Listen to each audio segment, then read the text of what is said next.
पांचवी रिपोर्ट क्या है? जैसा कि शब्द से स्पष्ट है, यह पांचवी थी किसी क्रम में और एक रिपोर्ट थी।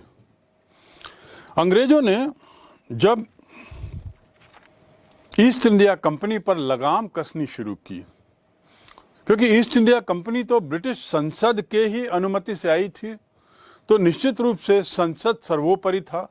तो समय समय पर उनकी ये प्रक्रिया थी कि भारत में ईस्ट इंडिया कंपनी के शासन, प्रशासन, कुशासन, इन सब को लेकर समय समय पर एक तरीके से सर्वेक्षण होता था और उसके बाद उस पर रिपोर्ट बनती थी।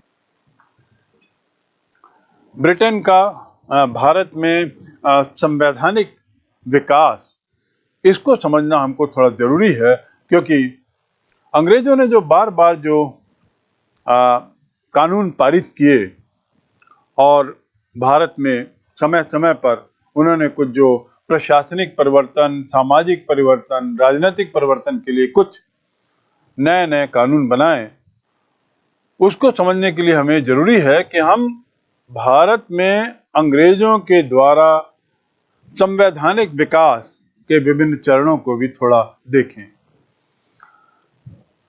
ये हम में से कुछ लोग सोचते होंगे कि भारत में ही भ्रष्टाचार रहा, भारत ही बहुत भ्रष्ट रहा, भारतीय लोग बहुत भ्रष्ट रहते हैं।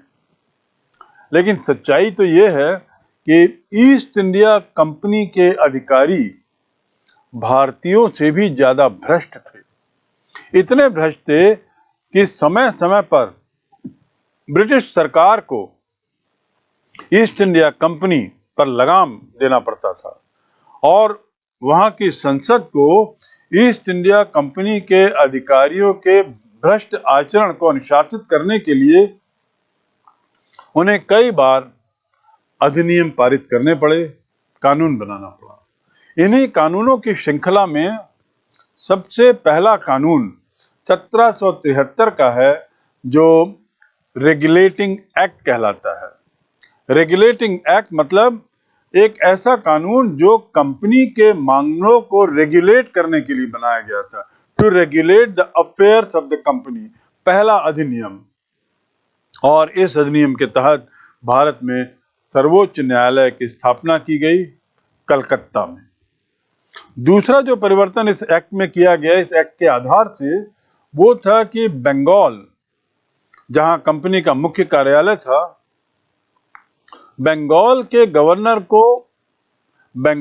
गवर्नर के अलावा भारत के उनके अन्य राज्यों का गवर्नर जनरल भी घोषित किया गया। यानी अन्य राज्यों के अंग्रेज गवर्नर बंगाल के गवर्नर के मातहत रहेंगे और बंगाल का गवर्नर इस प्रकार गवर्नर जनरल भी कहलाएगा और वॉरेन हेस्टिंग्स को पहला गवर्नर जनरल बनाया गया।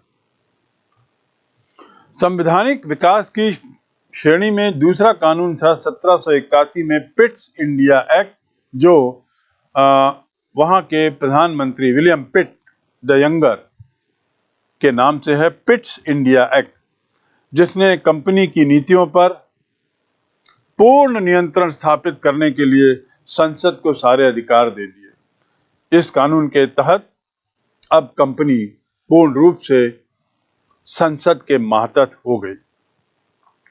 तीसरा जो कानून बनाया 1813 में, ये चार्टर एक्ट कहलाया। और ये चार्टर एक्ट इसके बाद हर 20 वर्ष बाद पारित करने का एक अधिनियम बनाया गया। तो इन चार्टर एक्ट की सीरीज में, श्रृंखला में, पहला 1813 में, जिसमें कंपनी के भारतीय व्यापार पर एकाधिकार का नियंत्रण समाप्त कर दिया गया। आपको याद होगा कि अभी तक कंपनी 1605 से जब से भारत आई थी, लेके अभी तक कंपनी का एकाधिकार था भारत में व्यापार करने का। यानी केवल कंपनी के ही कर्मचारी कंपनी के नाम से व्यापार कर सकते थे, अन्य कोई नहीं। इंग्लैंड में लगातार इसका विरोध हो रहा था, कंपनी के अधिकारियों के व्यवहार को लेकर, कंपनी की विलासिता को लेकर, और इस विरोध के दबाव में आने पर अंततः संसद ने एक नियम पारित किया। उस नियम के तहत अब एक तरीके से अन्य लोगों को भी भारत में व्यापार करने के लिए मुक्त कर दिया गया। इस प्रकार कंपनी का एकाधिकार समाप्त और व्यापारिक अनुमति अब सभी को दी जाने लगी। 1833 के चार्टर एक्ट में, जो 20 साल बाद पारित होता है 1813 के बाद, उसमें कंपनी के सारे व्यापारिक अधिकार समाप्त कर दिए गए, क्योंकि अंग्रेज सरकार चाहती थी कि अब भारत के सभी मामले वो अपने हाथ में ले ले। तो कंपनी जो भी काम करना चाहती थी वो पूरा हो चुका था, सभी के साथ संधि हो गई थी, अनुभव भी हो गया था। तो इस सब के मद्देनजर और तत्कालीन परिस्थितियों के मद्देनजर रखते हुए ब्रिटिश संसद ने सुनिश्चित किया कि अब कंपनी अपने सारे व्यापारिक कार्य समाप्त करे और पूर्ण रूपेण यह कार्य संसद के मातहत हो जाए।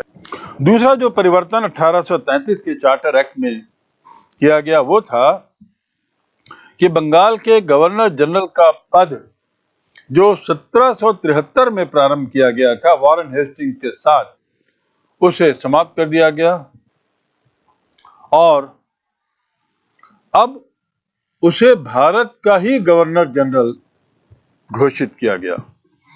इस पद में सबसे पहले विलियम बेंटिंग 1835 में भारत के गवर्नर जनरल घोषित हुए।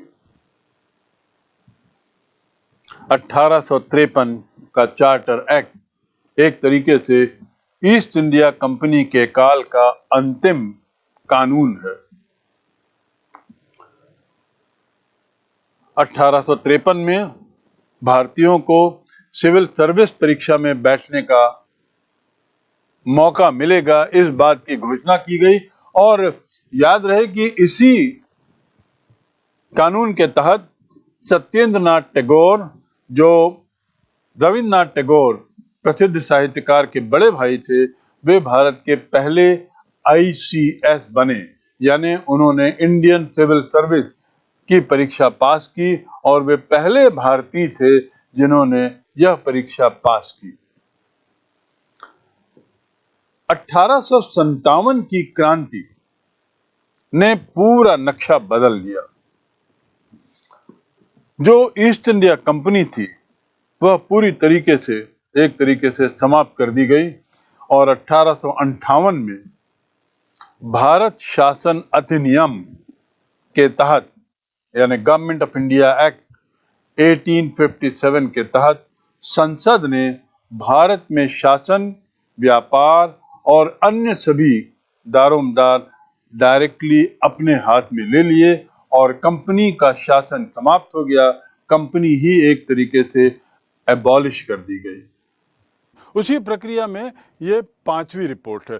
19वीं सदी के प्रारंभ में राजस्व के नियमों में बहुत से परिवर्तन हुए। ये राजस्व का ही मामला था, क्योंकि राजस्व माने आय, और आय यदि प्रभावित हो रही है तो निश्चित रूप से यह बात ब्रिटिश संसद के लिए चिंता का विषय थी। आपको यहाँ भी बताना उचित होगा कि अब समय भी आने लगा था जब ईस्ट इंडिया कंपनी अनुरोध करने लगी थी संसद से कि वह उन्हें कुछ लोन दे। कहाँ तो ईस्ट इंडिया कंपनी व्यापार के लिए आई थी और मुनाफा भेजती थी, अब स्थितियां कुछ बदलने लगी थी। उसके कुछ कारण दूसरे थे, लेकिन सच्चाई तो ये थी कि मुनाफा कम होने लगा था। उसके बहुत से कारण थे, उसका अध्ययन किया गया था, गहराई से उस पर सर्वेक्षण किया गया था और कुछ निष्कर्ष निकाले गए थे। इन्हीं परिवर्तनों का जो विस्तृत विवरण है वह विवरण इन रिपोर्ट में होता था। 18वीं सदी में ब्रिटिश संसद में, खासकर 1813 में संसद में एक मिस्टर फर्मिंगर रिपोर्ट प्रस्तुत की गई। ये फर्मिंगर रिपोर्ट 1813 में प्रस्तुत हुई, इसलिए इसे, और ये 5वीं रिपोर्ट थी, इसलिए इसे 5वीं रिपोर्ट भी कहते हैं और या फर्मिंगर की 5वीं रिपोर्ट भी कहते हैं। तो इस प्रकार इस रिपोर्ट की चर्चा यहाँ करना बहुत आवश्यक है, क्योंकि इसका राजस्व से गहरा ताल्लुकात था। ये रिपोर्ट अत्यधिक महत्वपूर्ण है, क्योंकि हर रिपोर्ट अपने समय के पिछले ब्रिटिश वर्षों को जोड़ती थी, उनको समाहित करती थी और समय समय पर हुए परिवर्तनों को, समय पर हुए सुधार को, रिफॉर्म्स को उसमें जिक्र करती थी और उस पर अपनी टिप्पणी देती थी। तो इसलिए 5वीं रिपोर्ट जो है वो इस मामले में बहुत पूर्ण है कि इसमें ज़मींदारों, रैयत के आवेदन पत्र, भिन्न भिन्न कलेक्टरों के अनुरोध, उनकी टिप्पणियाँ और रिपोर्ट, राजस्व विवरण, सांख्यिकी की तालिकाएं, ये सब इसमें समाहित रहती थी। दूसरे शब्दों में यदि हम फर्मिंगर की रिपोर्ट की बात करें तो ये 1002 पृष्ठों की रिपोर्ट थी और इतने बड़ी रिपोर्ट में लगभग 800 पृष्ठ तो डॉक्यूमेंट्स थे, जो सरकारी फरमान थे या सरकारी आवेदन थे, चाहे वो रैयतों के द्वारा, चाहे ज़मींदार के द्वारा या कलेक्टरों के अनुरोध आदि आदि। तो ये विस्तृत बंगाल, मद्रास के राजस्व एवं न्यायिक प्रशासनिक अधिकारियों के द्वारा दी गई टिप्पणी भी इसमें समाहित की गई थी। दूसरे शब्दों में बारंबार इस बात को हम कहना चाह रहे हैं कि ये रिपोर्ट उन लोगों के लिए एक तरह से प्रशासनिक बाइबल हुआ करती थी, जो उन्हें दिशा देती थी, उनकी सफलताओं असफलताओं पर टिप्पणी करती थी, पूर्व में हुई दिशाओं पर टिप्पणी करती थी और नए रास्ते निर्धारित करने में मदद करती थी। प्रस्तुत महत्वपूर्ण रिपोर्ट, ये जो रिपोर्ट है इसका सबसे बड़ा कारण क्या है, क्योंकि ये क्यों इतनी महत्वपूर्ण थी कि 1760 के दशक में अंग्रेजों ने सत्ता स्थापित की। 1760 का दशक यानी फिर वही बैटल ऑफ प्लासी की बात आती है और वहाँ पर सत्ता स्थापित होने के साथ जैसे ही ईस्ट इंडिया कंपनी ने शासन लिया, व्यापार से हटकर या व्यापार के साथ थोड़ा सा शासन लिया, तुरंत ब्रिटिश संसद की पैनी नज़र इनकी गतिविधियों पे पड़ने लगी। और पैनी नज़र पड़ने का कारण ये था कि इनके द्वारा जो धन संचय किया जा रहा था ईस्ट इंडिया कंपनी ऑफिशियल्स के द्वारा और जो धन भेजा जा रहा था उस पर इंग्लैंड में सबकी नज़र थी और इसलिए ये रिपोर्ट अत्यधिक महत्वपूर्ण हो जाती है।